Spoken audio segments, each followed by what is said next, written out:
اعوذ باللہ من الشیطان الرجیم بسم اللہ الرحمن الرحیم وبہ نستعین وصلی اللہ علی سیدنا محمد واہل بیتہ الطیبین الطاہرین اللہم صلی علی محمد وعلی محمد وعجل فرجہم۔ یہ 8واں چیپٹر ہے اس کتاب کا، 3 منٹ قیامت کے۔ پچھلی بحث میں ہم نے نیت اور خدا کے لیے اخلاص سے کام انجام دینے والی بات کو مطرح کیا تھا۔ اس کے بعد ہم نے کربلا کے سفر کی بات انجام دی، جہاں پر ہم نے بتایا کہ اہل البیت کی زیارت کتنی ارزش اور کتنی امپورٹنس رکھتی ہے، اور اگر اسی زیارت میں ہم دوسرے افراد کی مدد کرتے ہیں، ان کی خدمت کرتے ہیں، تو کتنا زیادہ امام ہم سے خوش ہوتے ہیں اور وہ ہماری شفاعت کرتے ہیں۔ اب یہ جناب مطلب کو آگے بڑھاتے ہوئے کہتے ہیں کہ میں بسیج کی پائے گاہ، یعنی جو بسیج کا ٹریننگ سینٹر ہوتا تھا وہ شہر کے آخری حصے میں ہوتا تھا، تو کہتے تھے میں ریگولرلی وہاں جایا کرتا تھا اور کئی دن کئی رات وہاں پر رہتا تھا، وہاں پر خدمت کرتا تھا، اپنے دوستوں کے ساتھ وہاں پر جو ضروری کام اور ٹریننگ ہوتی تھی اسے انجام دیتا تھا، اور ان کے ساتھ مل کے ٹریننگ کیمپ میں جو ضروری چیزیں ہوتی تھی، جیسے وہاں کی کلیننگ ہوتی تھی، وہاں کی دیکھ بھال ہوتی تھی، وہاں کی نظارت ہوتی تھی، مینٹیننس ہوتا تھا، یہ سب ہم انجام دیتے تھے اور کئی دن تک وہاں رہتے تھے۔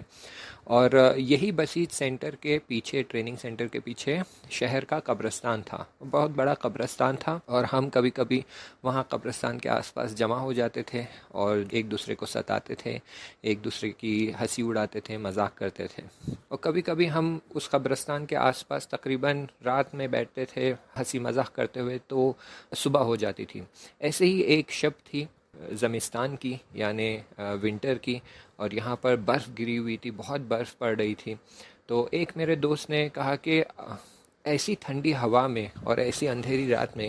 کس میں ہمت ہے کہ قبرستان کے آخری کونے تک جائے اور واپس آ جائے؟ تو میں نے فوراً کہا اس میں کیا بات ہے، میں جاؤں گا، اس میں کوئی ڈرنے والی بات نہیں ہے، قبرستان کے آخر تک جا کر واپس آؤں گا۔ تو میرے دوست نے کہا نہ، ایسے نہیں، بلکہ پورا سر سے پاؤں تک ایک سفید لباس پہن کر جانا ہوگا۔ میں نے کہا ہاں کوئی بات نہیں، اور میں نے فوراً میرے ٹینٹ میں گیا، میں اور میرے لباس کو عوض کیا، چینج کیا، اور میں نے سر سے لے کر پاؤں تک ایک سفید لباس پہن لی، اور پھر میں قبرستان میں چلا گیا۔ جیسے جیسے میں برف میں چلتا جاتا تو برف میرے پاؤں کے نیچے دبتی اور اس کی خس خس خس اس طرح سے آواز آ رہی ہوتی، اور میری آواز، چلنے کی آواز دور دور تک سنائی دے رہی تھی۔ جیسے میں قبرستان کے آخری کونے کے نزدیک پہنچا تو وہاں پر دیکھا کہ کسی کے قرآن پڑھنے کی آواز آ رہی ہے۔ تبھی مجھے یاد آیا کہ قبرستان کے کونے میں ایک قبر کے نزدیک ایک بوڑھے صاحب جو کہ مولانا تھے، روحانی تھے، اور عمامہ پہنتے تھے اور سید بھی تھے، وہ ہر شب جمعہ آتے تھے اور ایک قبر کے پاس بیٹھ کر رات سے لے کر صبح تک قرآن پڑھتے تھے، دعائیں پڑھتے تھے، شب نماز پڑھتے تھے، وہیں پر اپنا وقت بتاتے تھے۔ تو مجھے یاد آ گیا کہ یہ سید اس وقت وہاں ہوں گے، اور تبھی میں سمجھ گیا کہ کیوں میرے دوست مجھے وہاں بھیجنا چاہتے تھے۔ وہ چاہتے تھے کہ میرے جانے کی وجہ سے، وہ بھی اس طرح سفید لباس پہن کے جانے کی وجہ سے، سید کو وہ ستانا چاہتے تھے۔ تبھی میں نے سوچا کہ نہ، سید کو ستانا صحیح نہیں ہوگا، چلو پلٹ جاتے ہیں۔ پھر تبھی میرے دل میں خیال آیا کہ اگر میں یہاں آدھے راستے سے پلٹ جاؤں اور واپس چلا جاؤں تو پھر میرے دوست کہیں گے کہ میں قبرستان کے آخر تک نہیں گیا کیونکہ میں ڈر گیا تھا اور میں ڈرپوک ہوں، اور میں نہیں چاہتا تھا کہ مجھے وہ ڈرپوک بلائے۔ اس لیے میں نے اپنا راستے کو کنٹینیو کیا، میں اپنا آگے بڑھتا گیا، اور میں نے یہ نیت کی تھی کہ میں آخر تک جاؤں گا اور پھر لوٹ جاؤں گا۔ جیسے جیسے میں اس قبر کے نزدیک جاتے گیا، ویسے ہی اس سید کے قرآن پڑھنے کی آواز بھی بہت بڑھتی گئی۔ جیسے جیسے میں نزدیک ہوتا گیا ویسے ہی ان کی آواز بڑھتی گئی، اور ان کے قرآن پڑھنے کی آواز اور طرز سے سمجھ آ رہا تھا کہ وہ ڈر گئے ہیں۔ پھر بھی میں اپنا راستہ چلتا رہا اور نہیں رکا۔ چلتے چلتے میں وہاں پہنچ گیا جس قبر کے پاس وہ بیٹھ کر قرآن پڑھ رہے تھے اور دعائیں پڑھ رہے تھے، اور ایک بار ان کی نظر مجھ پہ پڑی اور انہوں نے بہت زور سے چلایا، اور بہت زیادہ ڈر گئے تھے، بہت زیادہ ڈر گئے تھے، اور ان کی چیخ اتنی زیادہ زور سے تھی کہ میں خود بھی ڈر گیا، اور میں وہاں سے بھاگ کر چلا گیا۔ دوڑے دوڑے میں میرے سینٹر کے پاس پہنچا اور جلدی سے اپنے ٹینٹ میں جا کر میں نے اپنے کپڑے بدل لیے، اور وہ سید نے دیکھا کہ میرے پاؤں کے نشان برف میں ہے، تو وہ میرے پاؤں کے نشان جو برف میں تھے اسے ڈھونڈتے ڈھونڈتے ہمارے ٹریننگ سینٹر تک پہنچے، اور جب وہ وہاں پہنچے تو بہت زیادہ غصے میں اور بہت زیادہ ناراحت تھے، انہوں نے پہچان لیا تھا کہ میں ہی وہ شخص تھا جو وہاں آیا تھا، لیکن شروع میں نے انکار کر دیا. میں نے کہا نہیں وہ میں نہیں تھا، کوئی اور تھا ہوگا، شاید آپ نے کسی اور کو دیکھا ہوگا. پھر بعد میں سمجھ گیا کہ انہوں نے مجھے پہچان لیا، تو پھر میں ان سے بہت معافی مانگی، بہت میں نے ان سے معذرت خواہی کی، لیکن وہ وہاں سے ناراحت ہو کر غصے میں چلے گئے. حالانکہ اتنے سال بعد میں وہ ماجرا اپنے نام اعمال میں، یعنی میری اعمال کی کتاب میں دیکھ رہا تھا، اور دیکھ رہا تھا کہ وہ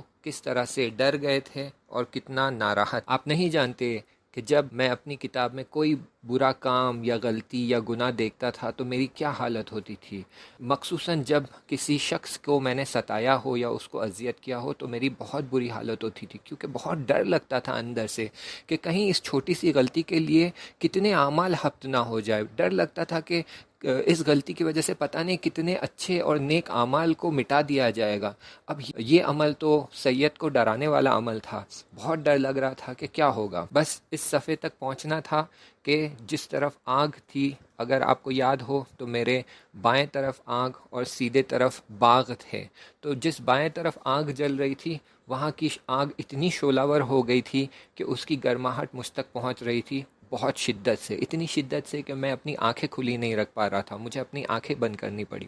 تبھی میں نے دیکھا یہ سید جن کو میں نے ڈرایا تھا وہ بہت دور سے چلے آ رہے ہیں، اور وہ آتے آتے اس ملک کے پاس پہنچے جو یہ میز کے پیچھے بیٹھا ہوا تھا. اس ملک کے پاس پہنچے اور کہا کہ میں اس شخص سے راضی نہیں ہوں، میں اس شخص سے بہت ناراحت ہوں، اور اس شخص نے مجھے بہت زیادہ ڈرایا ہے، میں اسے اس طرح آسانی سے جانے نہیں دوں گا. تبھی میں نے کہا خدا کی قسم میں نہیں جانتا تھا کہ آپ وہاں پر ہے، میں تو بس وہاں سے گزر رہا تھا، چلتے چلتے وہاں پہنچ گیا تھا، میں بالکل نہیں جانتا تھا کہ آپ وہاں تھے، اور میں نہیں چاہتا تھا کہ میں آپ کو ڈراؤں. تبھی ملک نے کہا کہ جب تم سمجھ گئے کہ وہاں یہ سید بیٹھے ہوئے ہیں اور جب تمہیں ان کے قرآن پڑھنے کی آواز سنائی دی تو کیوں پلٹ کر واپس نہیں گئے؟ کیوں تم نے اپنے راستے کو کنٹینیو کیا؟ کیوں تم وہاں گئے اور باعث بنے کہ یہ سید ڈر جائے؟ بس ملک کے یہ کہنے کے بعد میرے پاس کچھ نہیں بچا تھا کہنے کے لیے، کچھ بیان کرنے کے لیے باقی نہیں تھا، کیونکہ وہ میری نیت سے آگاہ تھا اور واقف تھا. خلاصہ یہ ہے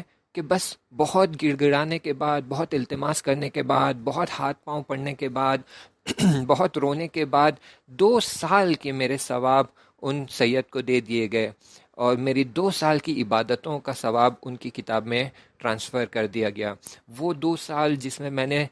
نماز جماعتیں پڑھی تھی، میں نے روزے رکھے تھے، میں نے دعائیں کی تھی، وہ سارے 2 سال کے اعمال کے ثواب ان کی کتاب میں چلے گئے تھے تاکہ وہ راضی ہو جائے. بس ان کی رضایت کے لیے میرے 2 سال کے اعمال ٹرانسفر کر دیے گئے، وہ بھی صرف اس لیے کیونکہ میں نے ایک شخص کو ڈرایا تھا. تبھی مجھے امام صادق علیہ السلام کی وہ حدیث یاد آ گئی جس میں انہوں نے بیان کیا تھا کہ ایک مومن کی حرمت یا ایک مومن کی عزت کعبے سے بھی بڑھ کر ہے. تو بس یہاں پر میں نے اس مومن کو ڈرایا، اس سید کو ڈرایا، تو اس وجہ سے میرے 2 سال کے اعمال حبط ہو گئے. اے کاش یہ بات میں پہلے سے جانتا تھا تو میں ایسا عمل انجام نہیں دیتا تھا. انشاءاللہ آگے کا مطلب اگلے چیپٹر میں بیان کریں گے. تب تک کے لیے التماس دعا. خدا حافظ.